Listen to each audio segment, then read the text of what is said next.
Yüksəliş müsabiqəsinin qəbulunda istifadə olmuş belə bir sualın izahına baxaq.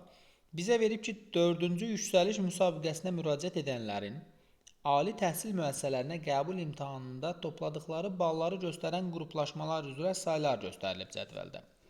Sol tərəfdə ballara görə qruplaşmalar, sağ tərəfdə isə müraciət edənlərin sayları göstərilib. Bizdən istəyir ki, qruplaşmalardan hansında müraciət edənlərin sayı bütün qruplaşmalar üzrə orta saydan təqribən 6,63% fərqlənər. Bütün qruplaşmalar üzrə orta sayı tapmaq lazımdır ilk öncə. Yəni bunların hamısını toplasaq əgər bu bizə 15877 verəcək. Orta say deyəndə bölürük ümuminin sayına, yəni 5 dənədir. Bölürük 5-ə, orta sayı tapırıq. Bu bizə 3175,4 verir. Bu 3175,4 6,63% fərqlənirsə, bu ədədlərin hansındansa təqribən ya çox ola bilər, ya da az ola bilər.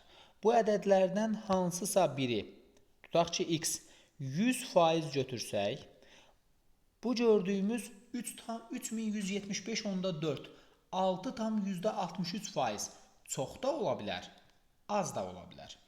Əgər çox olsa, onda olacaq 106,63%. Bu olacaq nə qədər? 3175,4. Çarpaz vurub x-i tapsaq əgər, buradan bizə 2977 verəcək təqribən. Amma 2977 burada gördüyümüz ədədlərə yaxın deyil. Digərini tapsaq əgər, bu ədədlərdən hansısa biri, məsələn x götürürəm, bunu 100% götürsəm, 6,63% az olsa əgər, onda olacaq 93,37%.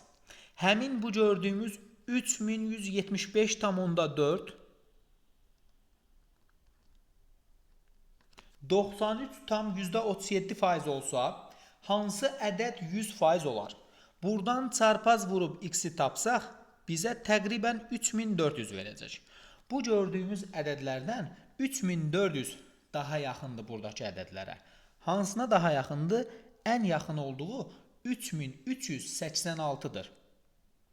Yəni 500,1 və 600 aralığında olan qiymət burada gördüyümüz qiymətlərdən ən yaxın olanıdır. Ona görə cavab olacaq 500,1 və 600 aralığı.